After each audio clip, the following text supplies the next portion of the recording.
Esta duda también. Se lo quiero preguntar ahora al maestro Guillermo Macías Graue, titular de la Cátedra Juan Pablo II en la Universidad Anáhuac. Muy buenas noches. Hola, ¿qué tal? Buenas tardes.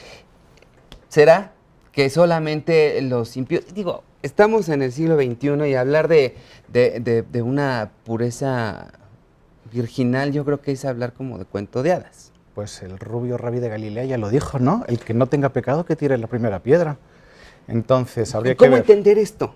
Sí, yo creo que hay que matizar, tomar, digamos, la justa dimensión, porque pues no sabemos realmente a qué pecado se está refiriendo, por un lado, y por otro lado, decir que solamente Schönborn y no me acuerdo cuál fue el otro que mencionaste, son los únicos que no tienen nada, el filipino, que es Tagle, que no tienen ningún pecado. Pues hombre, también son humanos, seguramente también se tienen que confesar de algo si son católicos sinceros. Ahora, que no tenga nada que ver con pederastia, pues hombre, es verdad que ha habido casos de pederastia, no lo podemos ignorar, pero no sé en porcentajes, no creo que sea más allá del 3-4% de los obispos, ni siquiera cardenales del mundo, que hayan tenido que ver algo, y el tener que ver algo sería grave si hubieran sido activos. Y pues en todo caso, el que acaba de renunciar de Edimburgo, pues él dice, alguna conducta inapropiada tuve, y si tú leíste los asuntos era, me vio feo o tuvo tocamientos, y yo no sé esos tocamientos hasta dónde llegan, digo, aquí en México sí es un buen faje, o si fue, sí, se fue nada más un que te vaya bien en el hombro, ¿no? Entonces, también depende mucho de la cultura, de a lo que se refieran con ese tipo de situaciones. Y a veces de la percepción. Jurídico. Y la percepción, por supuesto, Sí, y el marco jurídico de cada país. Puede ser, ¿no? Puede ser. Ahora, lo que la Iglesia ha dejado muy claro es que si hubo delito, se tiene que presentar ante la Corte Civil, eso por supuesto. Entonces, si sí existió, que se presente ante lo civil, eso faltaba más. No lo vamos a ocultar y tampoco lo vamos a tapar. Que en el pasado se hizo, sí se hizo, tampoco lo vamos a negar, a ignorar, pero hoy por hoy, Papa Benedicto lo dejó muy claro. Ahora, ¿cuál será en el fondo la intención de subir el tono específicamente en esta dirección? Casos o situaciones que tienen que ver con cuestiones sexuales. ¿Tendrá en el fondo que ver esta cuestión de realidad, dogma o no del celibato, propiedades, tutoría, propiedades por parte del sacerdote? Es decir, ¿qué es lo que origina? ¿El simple morbo, tal vez? Bueno, eso ayuda mucho y además es divertido, ¿no? Pero sí, también existe. Pero yo creo que son varios factores. Por un lado, es un dato de hecho que hemos cambiado nuestra percepción sobre la homosexualidad como se vivía en la antigüedad. Hoy por hoy ya se habla incluso de una pastoral, digamos, para trabajar hacia la homosexualidad por parte de la Iglesia, y el hecho de que uno sea homosexual no te hace ni pecado ni malo en sí mismo. La Iglesia sí diferencia mucho lo que yo, digamos, padezco a lo que yo voluntariamente quiero hacer. No es lo mismo, no lo sé, alguien que descuidadamente se lleva una pluma a alguien que quiere robársela, ¿no? Sí, que quiere aquilatar fortuna a través de... Sí, por decir. Entonces, aun cuando tú dirías objetivamente hablando, el hecho es el mismo. También entraría mucho la intencionalidad. Segundo, el problema, creo también, son los distintos movimientos que existimos en el mundo y que con todo el derecho que tenemos de reunirnos como sociedades, como ONG, como etcétera, y que queremos decir lo nuestro, hay a veces que decir que mi derecho de decir lo mío implica mi derecho a que te calles. Claro. Y yo creo que de repente entonces se dan roces en ese sentido, que realmente no conviene a veces profundizar, pero pues hay quienes sí tienen mucho interés en que se oiga lo que yo quiero decir, y si para ello me tengo que llevar a un tercero, pues me lo llevo.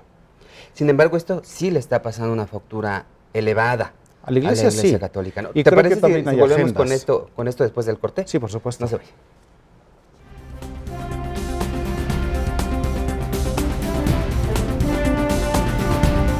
Con este tema rumbo al cónclave para elegir al sucesor de Benedicto XVI, y la Iglesia Católica finalmente sí está resintiendo de alguna forma o de muchas formas, este que es tan solo uno de sus grandes retos que se ha manifestado a través de denuncias, escándalo y abuso. Sí, por supuesto que se está enfrentando, y la imagen última que utilizó el Papa para la primera plática después de su renuncia fue esta idea de que el barco, pues parece que Jesús iba dormido. Y pues sí, ¿cómo se llama? Es una imagen buena, es seria, es evangélica en todo caso, y por supuesto sí, los ataques han proliferado en este sentido, y también tiene que ver, supongo que con las distintas agendas que se van manejando a nivel internacional, ¿no?